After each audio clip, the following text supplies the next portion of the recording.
Sa Financial Management Records Room umano, nagsimula ang sunog na sumiklab sa tanggapan ng Department of Public Works and Highways, Cordillera Administrative Region nitong Miyerkules ng hapon. Ayon kay Baguio City Fire Marshal Mark Anthony Dangatan, isang utility worker ang unang nakapansin ng paglabas ng usok mula sa naturang silid at agad itong inireport sa mga security personnel at driver na nasa lugar.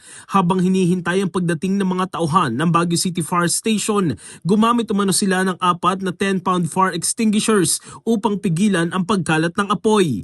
Ang Financial Management Records Room ay may lawak na humigit kumulang 1 metro kwadrado. Wala namang naiulat na nasaktan o nasugatang empleyado ng DPWH sa insidente. Ayon sa DPWH, nakikipag-ugnay na sila sa Bureau of Fire Protection at sa lokal na pamahalaan ng Baguio City para sa agaran at masusing investigasyon upang matukoy ang sanhi ng sunog.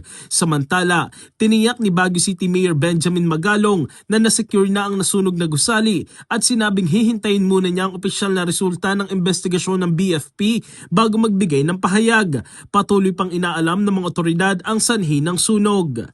In the heart of changing lives, ako si Brigada Jigo Custodio ng 105.1 Brigada News of Manila, the Music News Authority.